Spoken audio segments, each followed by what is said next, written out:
Et salut à tous, bienvenue dans ce nouvel épisode du podcast Nourris ta santé. Aujourd'hui, je ne suis pas tout seul, je suis avec Yann. Salut Yann. Salut Raph. Aujourd'hui, on va vous parler de prise de masse, ou c'est plutôt toi qui vas nous parler spécifiquement de prise de masse.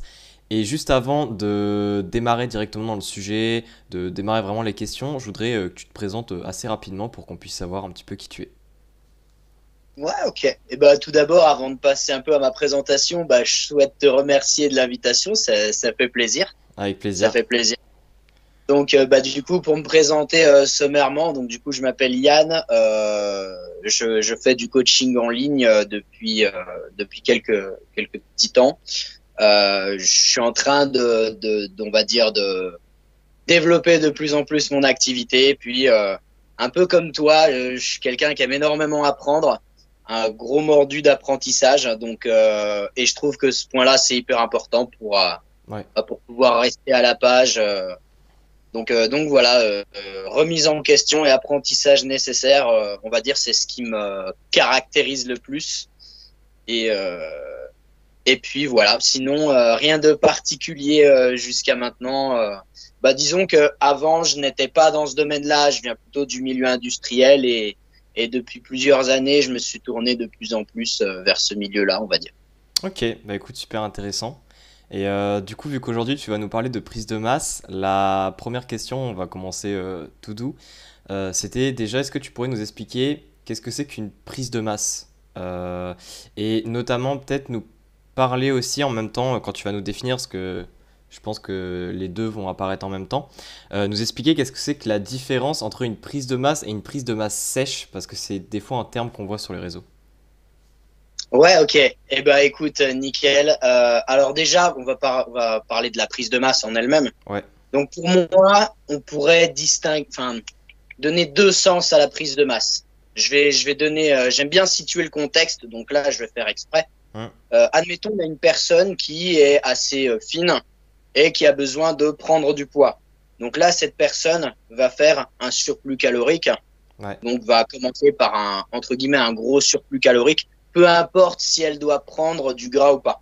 De toute façon, lors d'une prise de masse, on est amené à prendre du gras. Après, c'est deux poids, deux mesures.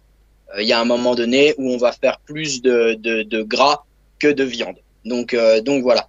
Donc ça, on va dire que dans tout sport confondu, on peut être amené à faire une prise de masse.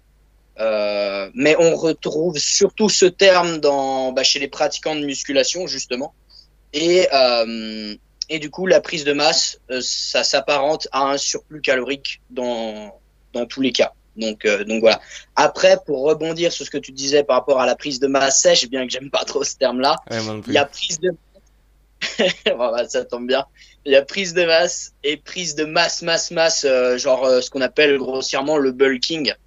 Ouais, Donc, et ça, c'est une erreur assez courante chez beaucoup de pratiquants, c'est de faire une prise de masse, et là, on se retrouve à faire plus de gras qu'autre chose. Je monte les escaliers, je suis essoufflé, enfin des choses comme ça, et là, c'est plus contre-productif qu'autre chose. Et du ouais, coup, pour parler de la prise de masse sèche, je déteste ce terme. Je préfère plutôt, je trouve que c'est un terme très marketing, très vendeur. hum, C'est-à-dire, je prends un exemple, le fameux skinny fat, tu lui dis, tu vas faire une prise de masse sèche. Waouh, lui, il voit du rêve, tu vois, il se dit, je vais faire une prise de masse et je vais être sec. Moi, j'aime pas ce terme parce qu'une prise de masse, c'est un surplus calorique. Une sèche, c'est un déficit. Une prise de masse sèche, c'est comme dire, je monte en bas, ça a pas trop de sens. Donc, c'est pour ça que je préfère parler de prise de masse propre. Du coup. ouais, je vois ce que tu veux dire. Mais je trouve que le terme propre, effectivement, est plus adapté. Parce que prise de masse sèche, enfin, comme tu le dis, c'est deux termes qui sont au final contradictoires, donc totalement. Et du coup, tu avais parlé de que la prise de masse, et c'est vrai que sur les réseaux, on voit que c'est beaucoup lié à la musculation généralement. Et du coup, Ouais. est-ce que tu pourrais nous expliquer dans quelle situation est-ce qu'il est intéressant, selon toi, de faire une prise de masse? Ouais, bien sûr. Alors, pour moi, que- la situation où c'est intéressant de faire une prise de masse, c'est par exemple, comme je l'expliquais tout à l'heure, la personne qui est assez fine et qui souhaite tout simplement prendre du poids pour diverses raisons, hein. que ce soit par rapport à la musculation ou par rapport à d'autres sports où des catégories de poids interviennent. Donc là, ça peut être intéressant. Notamment, je prends un exemple qui me vient en tête. Il y a des personnes, ils font un déficit calorique en s'y prenant n'importe comment et au final augmentent leur risque de blessure au final parce qu'ils s'y prennent très très mal. Mhm. Et là, dans ce cas de figure, ça peut être intéressant justement de faire un surplus calorique pour tout simplement améliorer sa faculté de récupération, tout simplement. Donc voilà. Et il y a une petite chose qui me vient en tête, parce que je dis ça parce qu'il y a plusieurs personnes de ma communauté, je sais pas trop si c'est le cas chez toi aussi, qui sont entre guillemets ce qu'on pourrait appeler grossièrement skinny fat. Et ces personnes-là, du coup, je pense que tu as déjà eu cette question aussi, c'est qu'est-ce que je dois faire du coup quand je suis entre guillemets skinny fat? Je fais une prise de masse ou une sèche, tu vois ce que je veux dire? Ouais, ouais. Et pour ces personnes-là, je pense que c'est pas forcément judicieux de faire une prise de masse dès le début, tu vois. Pour reprendre un peu ta question, c'est que c'est pas forcément judicieux pour ces personnes-là. Je pense que ce qui serait judicieux, c'est de rester à maintenance et au fur et à mesure du temps qu'ils vont développer leur masse musculaire, leur métabolisme va augmenter, donc ça prend plus de temps qu'on le pense. Mais au final, avec le temps et avec le corps qu'ils auront façonné, si je peux dire, au final, au bout d'un moment, ils se retrouveront en léger déficit. Et je pense que c'est une stratégie. Alors, il y en a bien d'autres aussi, hein, mais je pense que c'est une stratégie qui peut être intéressante pour eux. Ouais, c'est sûr. Bah après, de toute façon, skinny fat, en plus, c'est un terme, mais au final, même, on va dire, dans les personnes qui sont skinny fat, façon de parler, il y a plein de profils différents. Et faut un peu trouver ouais, le programme, la programmation qui va bien pour chaque personne. Mais voilà, totalement. Et après, vu que tu parles, parce que tout à l'heure, tu avais dit que on parlait pas mal de musculation, bah, c'est dans la musculation que ce terme-là, il est connu. Mais est-ce que, par exemple, tu penses que dans d'autres sports, etc., c'est aussi intéressant de faire une prise de masse? Ouais, bien sûr, bien sûr, bien sûr. Ça peut paraître bête, mais c'est le premier exemple qui me vient en tête. Ça peut être, par exemple, alors c'est pas très très démocratisé en France, mais tout ce qui est sumo, par exemple, ce sport-là, ça peut, forcément, plus tu pèses, mieux c'est dans ce type de sport-là. Ouais. Je pense notamment à, comment dire, tu vois, moi par exemple, je suis boxeur et Hmm. dans certaines catégories de poids, il y a des personnes qui, euh, comment dire, ont le punch, ont la vélocité, etc., mais manquent, par exemple, de, comment dire, un petit peu d'impact. Et en boxe, par exemple, lorsque l'on va prendre du poids, quand tu sais bien utiliser tout ton poids de corps en boxe, Hmm. alors quand je dis prendre du poids, c'est à une certaine mesure, bien sûr. Quand tu sais utiliser ton poids de corps, bien transférer tes appuis, etc., si tu pèses un peu plus lourd, ça va t'aider à avoir aussi un petit peu plus d'impact. Et là, ça peut Ouais, être intéressant, notamment de faire une prise de masse. Après, reste à savoir si tu restes dans ta catégorie, mais ça, c'est encore autre chose. c'est Mais sûr. là, dans ce cas de figure, ça peut être intéressant aussi, ouais. Pour la force, forcément, puisque Hmm. tu vas avoir de réserves, plus de réserves de glycogène, de choses comme ça, donc ça va être très intéressant. Et, euh, et donc voilà. Et d'ailleurs, petit aparté, parce que j'aime beaucoup quand tu parles de digestion, tu vois, il y a une erreur aussi qui est souvent faite en prise de masse, c'est que lorsqu'on va être débutant, on va être amené à faire justement du bulking avec Ouais. des aliments, on va dire, pas très intéressants. Alors, encore une fois, je pense qu'on y reviendra après, mais un aliment pas intéressant, on peut en intégrer si ça nous fait plaisir, mais encore une fois, faut pas que ça devienne la majeure partie de notre alimentation. Mais le problème d'une alimentation ultra transformée, par exemple, c'est qu'avec certaines quantités, et encore une fois, ça dépend du profil de la personne, on peut avoir certains soucis de digestion. Et Hmm. ça, en prise de masse, c'est un facteur qui est trop souvent négligé.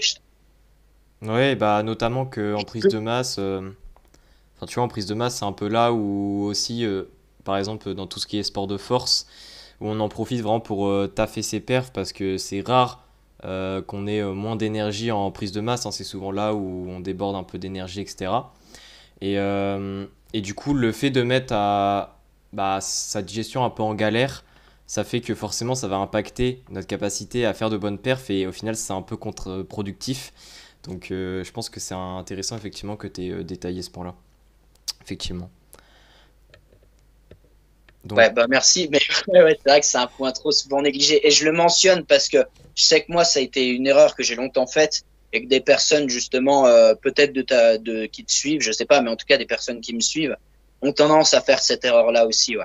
ouais. Et maintenant qu'on a vu un petit peu dans quel cas ça peut être intéressant de faire une prise de masse, un petit peu de se situer, euh, pour toi, est-ce que tu pourrais nous dire un peu le top 3 des situations, en quelque sorte, où faire une prise de masse, ça serait plutôt une erreur? Ouais, bien sûr. Alors, ça peut paraître un peu bête, mais forcément, si vous avez un certain surpoids, si je peux dire, parce que t'as des personnes, on va dire le starter pack du Go Muscu par excellence, c'est de se dire, je commence la muscu, prise de masse. Et ça, je le vois encore une fois sur des personnes qui me suivent, qui ont, on va dire, un certain surpoids et qui veulent se lancer dans une prise de masse, pensant que, par exemple, c'est ce qu'il faut absolument faire pour développer de la masse musculaire. Hmm. Alors que, encore une fois, si je reprends un peu ce profil type, ça va pas être une bonne chose parce qu'ils vont être amenés à faire plus de gras que de construire de la masse musculaire. Auquel cas, pour ce type de profil, ça peut être intéressant de faire un déficit calorique tout en faisant de la musculation parce qu'encore une fois, quand tu débutes, par exemple, si je reprends le cas de mon débutant, quoi qu'il fasse, il va progresser et il va facilement faire de la masse créer de la masse musculaire. Donc là, pour ce profil type, je pense vraiment que c'est pas très judicieux de faire une prise de masse. Ouais. Donc ça, c'était ton premier, on va dire, profil. Est-ce qu'il y en a d'autres où ça te paraît pas forcément, on va dire, de manière aussi impactante en mode oui, c'est logique, etc. Mais est-ce que pour toi, il y a d'autres situations où une prise de masse, faudrait beaucoup plus se poser la question et se dire que c'est peut-être pas la meilleure chose à faire? Oui, bien sûr. Alors, il y a des personnes, par exemple, qui vont faire deux sports, tu vois. Il y en Hmm. a qui vont faire de la musculation et un sport où il faut respecter certaines catégories de poids, on va dire. Et par exemple, moi, j'ai été confronté à ce dilemme où tu as deux passions, c'est-à-dire un sport que tu pratiques à côté et la musculation. Tu es tenté à faire une prise de masse, tu vois. Si ton objectif, c'est, je sais pas, je vais reprendre mon exemple de boxeur, admettons, ou même, tiens, de judoka ou peu importe, tu as de grosses ambitions, de gros objectifs en termes de compétition de judo ou de karaté ou que sais-je, ou Hmm. même de boxe, là où tu dois respecter une catégorie de poids. Continuer une prise de masse dans ce cas de figure n'est pas très intéressant puisque à une certaine mesure, la prise de masse va déjà comment dire, te faire ne plus être dans ta catégorie de poids, premièrement, mais aussi à une certaine mesure, la prise de masse, donc là je parle vraiment de la prise de masse non contrôlée, le bulking, va au final suspendre ou diminuer certaines de tes autres aptitudes physiques, comme Hmm. par exemple l'endurance, la vélocité, des choses comme ça. Ouais. Et là, par exemple, la prise de masse n'est pas forcément très utile. Ok. Ouais, je vois ce que tu veux dire. Bah après, moi je sais que, enfin là, je vais m'y mettre plus en septembre, mais moi enfin, je fais aussi de la boxe du coup. Et Ouais, enfin, c'est un sport où tu peux pas te permettre de prendre du poids comme tu veux parce il y a vraiment le ratio, on va dire, poids-force qui intervient. Et tu peux pas te permettre de prendre du poids autre, même si on prend pas en compte les catégories, même si évidemment c'est très important. Si tu prends beaucoup de poids, etc., tu vas forcément être moins rapide dans tes frappes. Tu vas esquiver moins rapidement. Enfin, il y a pas mal de choses qui vont changer. Et c'est vrai que faut se poser la question de est-ce que ça vaut vraiment le coup de faire une prise de masse et quel est un peu le bénéfice-risque, tu vois, qui y a derrière. carrément. Ouais, carrément. Et du Carrément, coup, carrément. donc ça c'est le deuxième profil. Et est-ce que tu penses qu'il y a un troisième profil, un qui te vient en tête où la prise de masse, ça serait Ouais, pas trop judicieux?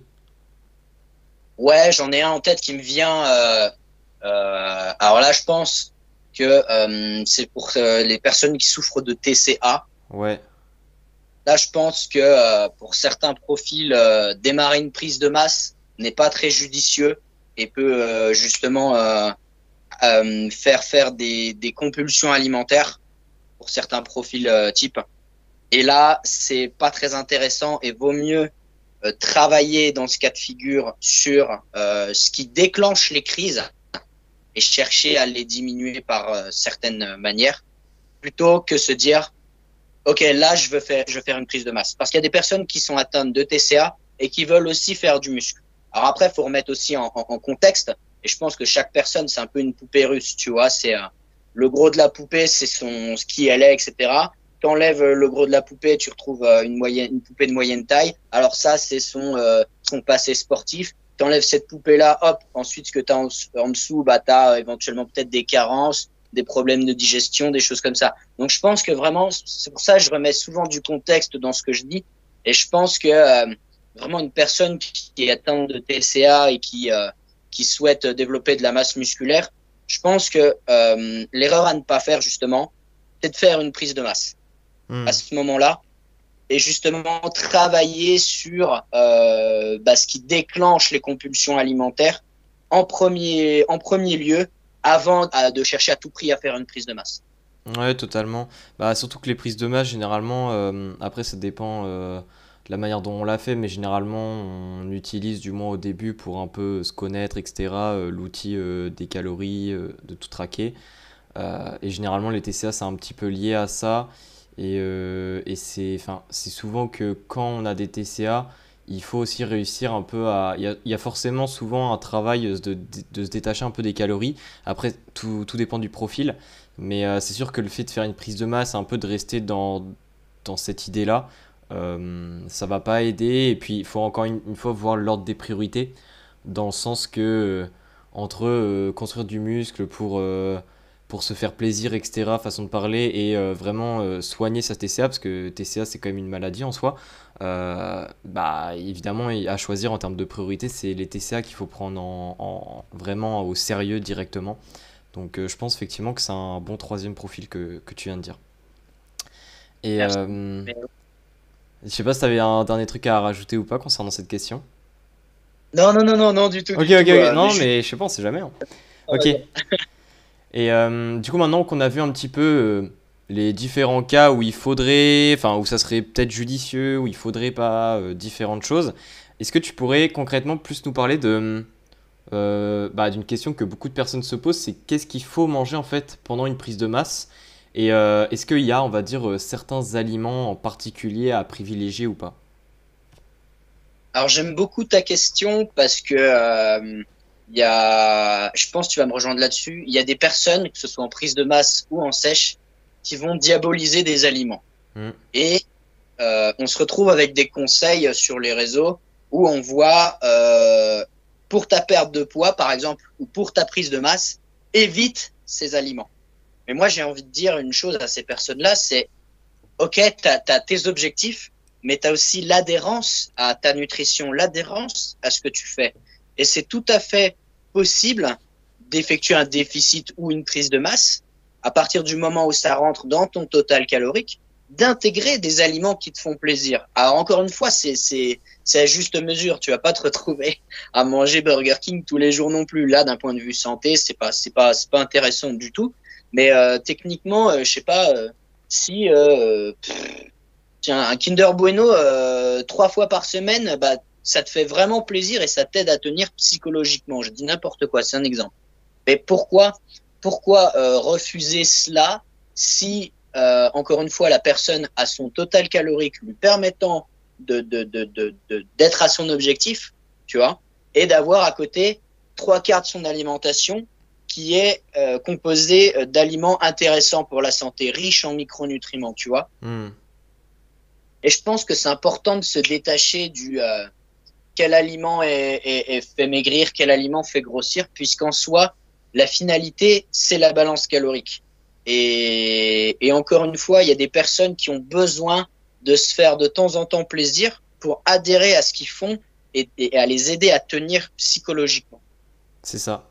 En fait, faut réussir un peu à Alors, faut se dire en fait que tous les aliments en fait peuvent nous faire plaisir, c'est-à-dire que faut pas tout de suite forcément penser que un aliment ultra transformé c'est les seules sources de plaisir. On peut très bien cuisiner d'une manière même simple des aliments entre guillemets sains, façon de parler, même si, enfin, c'est juste pour qu'on sache de quoi je parle, euh, de façon à ce que ça nous fasse plaisir, mais bannir entre guillemets les aliments ultra transformés par exemple quand on cherche à perdre du poids ou alors on va dire trop les inclure des fois quand on cherche à prendre du poids parce qu'on sait que qu'on peut en manger beaucoup et que comme ça c'est facile, on n'a pas besoin d'aller vers des aliments on va dire qui demandent plus d'efforts à manger. Euh, Bah effectivement, c'est quelque chose qui n'est pas forcément une bonne vision. Et il faut toujours se dire que tout est une histoire d'équilibre. Et tu vois, moi par exemple, pendant l'été, si une personne est en prise de masse, etc., et qu'elle souhaite se faire plaisir, bah tu vois, des glaces par exemple, des choses comme ça peut être très bien. Après, généralement, c'est sûr que là, tu vois, tu as parlé de déficit calorique. C'est sûr que pendant la prise de masse, généralement, on se casse un peu moins la tête d'un point de vue choix alimentaire. Parce que là, ici, on parle vraiment de surplus et pas de déficit. Donc, vu qu'on va dire on peut manger plus, forcément, on se dit plus, ouais, bah tranquille, je vais pouvoir manger un peu plus ce que j'ai envie. Mais c'est vrai que tu as raison quand même d'avoir par exemple appuyé sur le fait, donc là évidemment un exemple extrême, mais le fait de prendre des fast-food tous les jours, même si ça rentre par exemple dans ton total calorique, il faut aussi te dire que même si tu es en surplus, ça veut pas dire que tu peux manger n'importe quoi et que tu vas bien t'en sortir parce que aussi bien d'un point de vue santé, mais aussi par exemple dans ton exemple, si tu prends, je pense, du fast-food tous les jours et que tu as un surplus, on va dire, qui est raisonnable pour faire une bonne prise de masse, moi je pense personnellement que d'un point de vue satiété, ça tiendra pas, tu vois. Parce que C'est ce que je voulais dire, ouais, ouais, ouais, voilà, bien c'est pas sûr. pareil. Donc forcément, ça va pas le faire. Et bah du coup, non, bah enfin, on a le même avis là-dessus. En fait, faut pas se dire qu'il y a des aliments par catégorie en mode aliment déficit, aliment surplus. Ça dépend de tes goûts, ça dépend de comment tu les associes, enfin de plein de choses. Donc ouais, je suis totalement d'accord.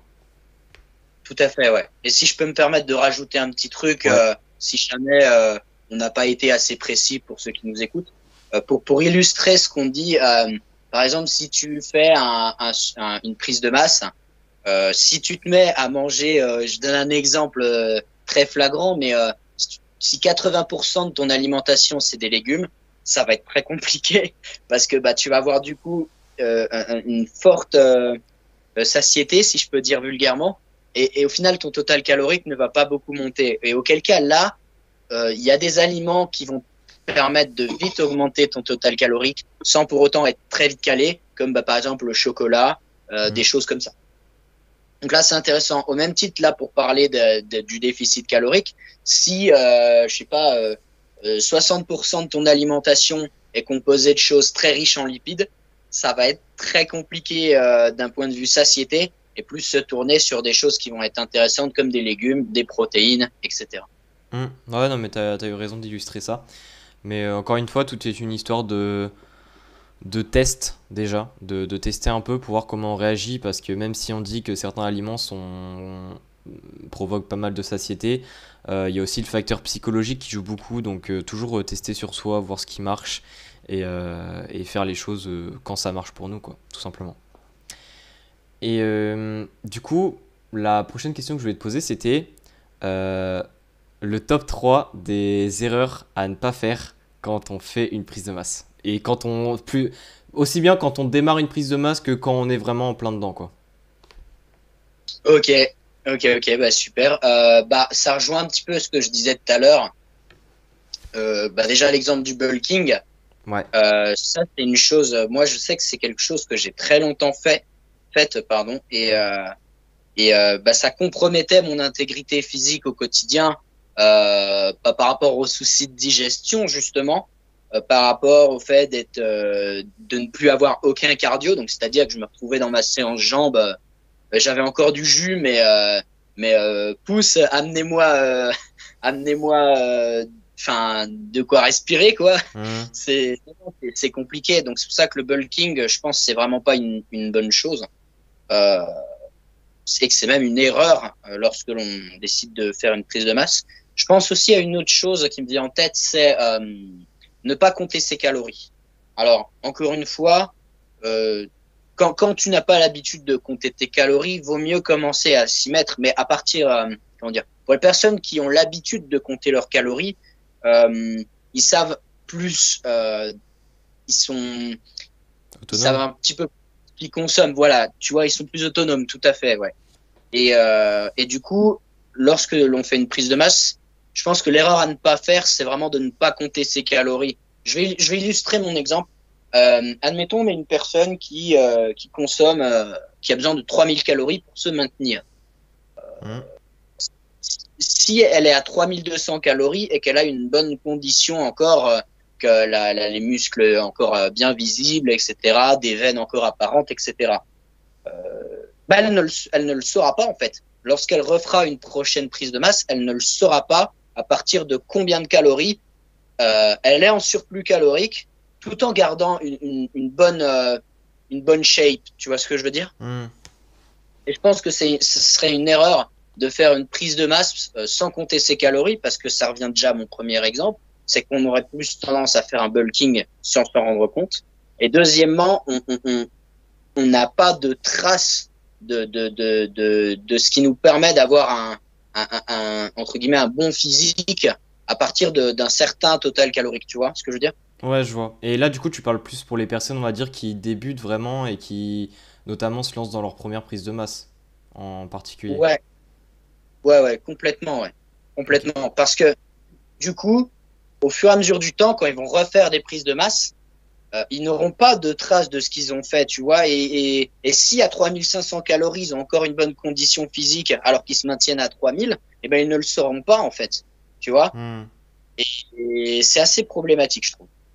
Ouais, ouais, c'est vrai. Bah, en fait, moi, je te rejoins. C'est vrai que pour la première prise de masse, je trouve qu'il est intéressant de prendre le temps de se familiariser un peu avec les calories et de se connaître là-dessus, on va dire, pour pas savoir non plus totalement, enfin, ne pas être perdu, quoi, savoir d'où on part.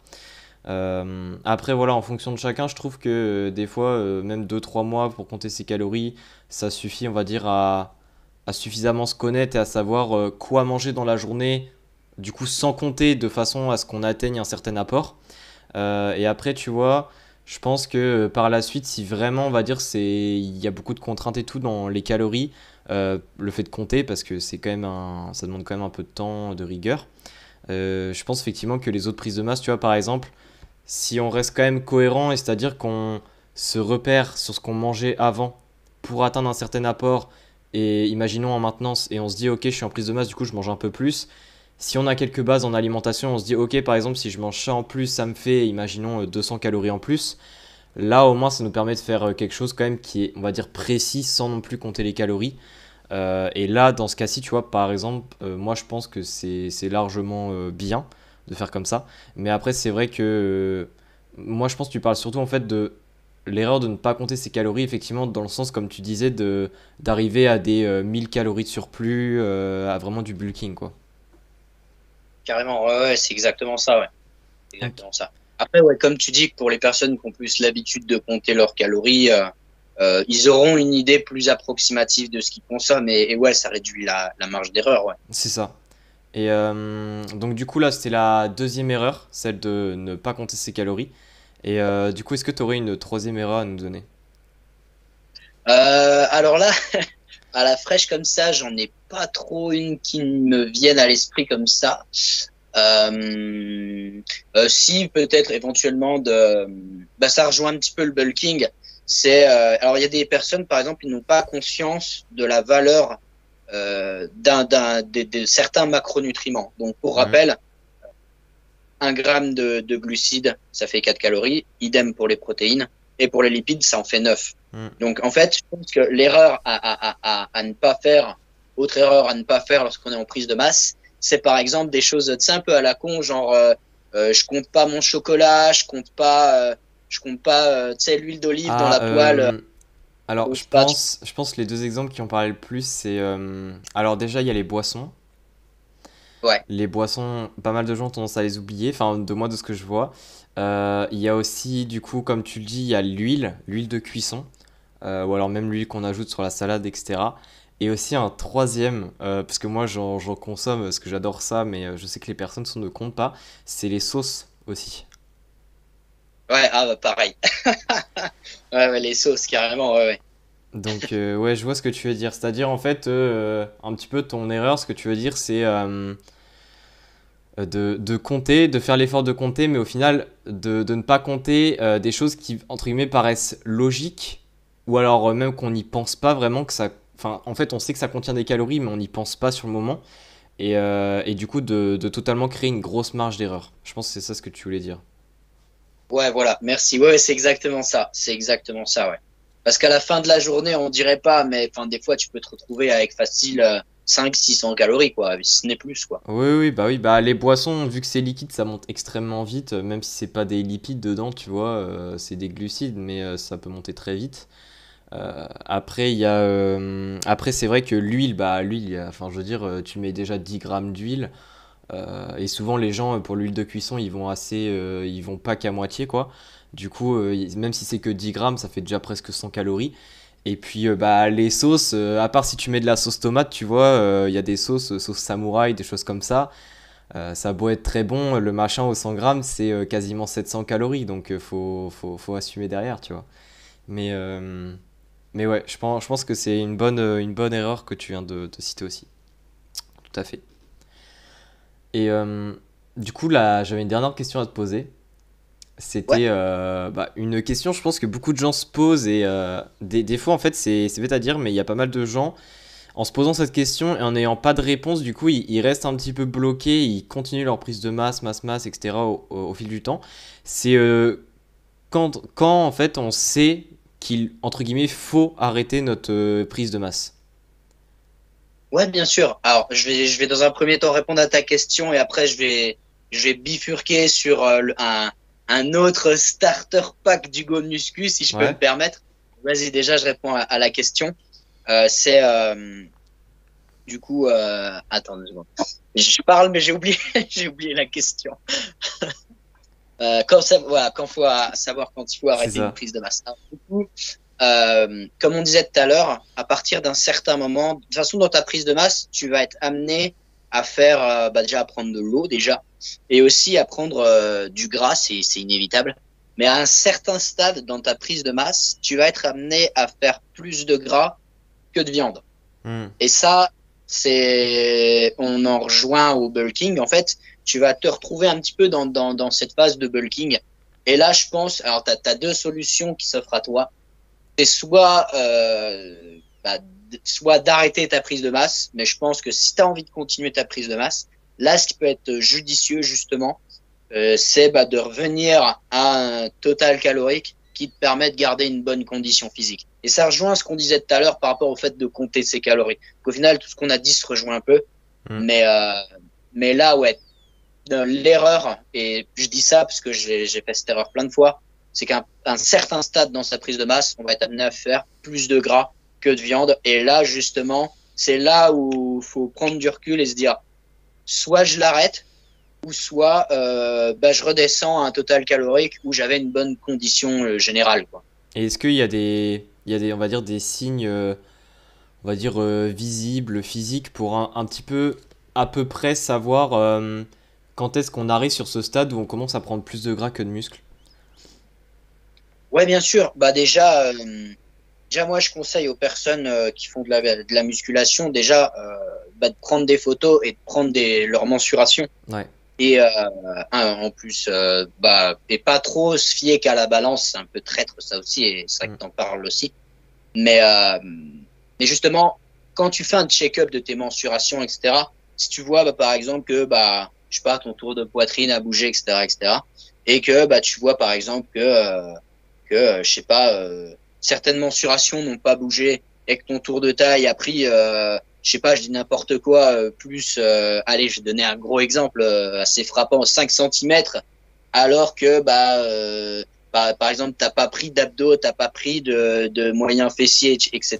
Hmm. Bah là, tu vas te dire, ah mince, là, c'est un signe, par exemple, qui peut être assez flagrant. Puis les photos, encore une fois, les photos aussi. Si en plus de ce que je viens d'illustrer, tu vois que dans tes photos, quand tu compares, bah, par exemple, que tu as une moins bonne définition musculaire, si je peux dire, Ouais. que tes muscles sont beaucoup, beaucoup moins apparents et que là, tu vois que dans la photo, tu te dis, ah ouais, là, de dos, je vois par exemple les fameuses poignées d'amour ressortir, des choses comme ça. Là, c'est là où justement, faut avoir, justement, faire preuve d'introspection, quoi. Hmm. D'accord. Ouais, non, mais carrément. Carrément. Donc, il y a ça. Je vais reprendre mon exemple de tout à l'heure. Encore une fois, quand tu as des catégories de poids, et ça, ce que je dis là, c'est encore une fois des choses qui me sont arrivées.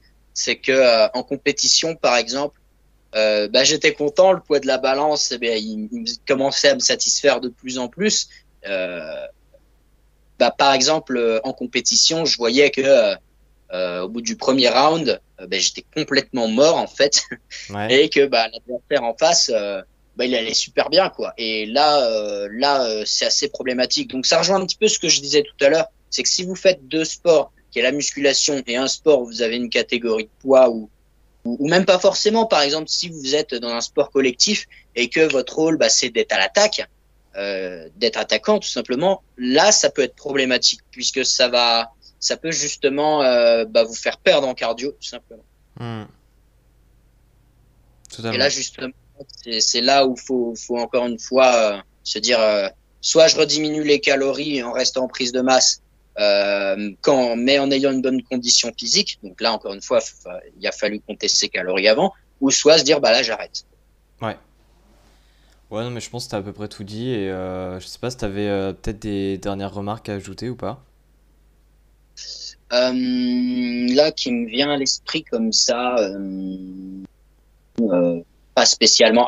Petit point, petit aparté. Hmm. Euh, je reviens sur la digestion parce que je sais que tu aimes beaucoup ce sujet-là aussi. Ouais. C'est que les personnes qui sont en prise de masse, justement, déjà, faites attention à ce que vous allez manger pour le coup. Si vous vous entraînez peu de temps après votre collation, puisque par exemple là, ça peut mettre fortement à contribution de vos performances. Hmm. Euh, Moi, je connais des personnes, par exemple, tu vois, qui prenaient un shaker de protéines avec des amandes et du chocolat avant d'aller s'entraîner, par exemple, tu vois. Ouais. Et là, par exemple, c'est pas optimal, que vous soyez en sèche ou en prise de masse, hein, d'ailleurs, c'est consommer, par exemple, des glucides, et le top du top, idéalement sous forme liquide, euh, avant de vous entraîner, quoi. Hmm. Et ça, c'est vachement important pour votre performance, etc. Ouais, non, mais ça, c'est vrai que c'est un point que je rappelle souvent. Et encore une fois, en prise de masse, en fait, en déficit, c'est très important aussi parce que vu qu'on cherche à limiter la perte de masse musculaire, etc., il faut garder de bonnes performances ou autres. Mais en prise de masse, vu que c'est vraiment là où on va dire on peut vraiment taper dedans pour améliorer ses perfs on va dire le plus rapidement possible, faut pas se priver ou du moins tout gâcher, on va dire en quelque sorte, juste à cause d'une petite collation qu'on prend avant l'entraînement, quoi. Donc je pense que c'était un bon dernier mot et je sais pas si tu avais peut-être un autre point comme ça à rebondir aussi ou si tu penses avoir fait le tour. Écoute, là, vu comme ça, je pense avoir fait le tour. Petite question à toi personnellement. Ouais. Sur tes podcasts, du coup, on parle beaucoup de nutrition, donc c'est vachement intéressant. Est-ce que tu penses que tu vas garder ce concept-là, ou est-ce que tu penses que justement tu serais amené à faire un petit mix alimentation sport à l'avenir dans tes podcasts? En fait, sport en soi, par exemple, tu vois, j'ai des épisodes avec d'autres personnes et tout, on parle vraiment purement sport, tu vois. Donc là, j'ai commencé à faire ça. Après, moi, des épisodes tout seul où je parle que de sport, là, en fait, ce que je parle de plus en plus, bien sûr, c'est tout ce qui est alimentation pour la performance, tu vois. Après, parler directement de sport, je t'avoue que je sais pas trop encore. Je sais pas trop. Je dirais c'est pas oui, c'est pas non. Mais en vrai, il y a peut-être moyen après. Donc après, faut que je vois petit à petit comment ça va se passer, etc. Mais voilà. Donc j'ai pas de réponse claire pour le moment à donner. Ok, ça marche. Écoute, nickel. Encore une fois, je te remercie de ton invitation, Raph. C'était un grand plaisir. Ouais, avec plaisir. Je mettrai le lien. Tu me donneras ton Instagram. Tu veux que je te mette en description. de Ouais, l'épisode. Et puis, bah, je te remercie en tout cas d'avoir répondu aux questions. Et puis, merci à tout le monde aussi d'avoir écouté l'épisode. Et on se dit du coup à la prochaine. allez, à la prochaine, ciao. Ciao!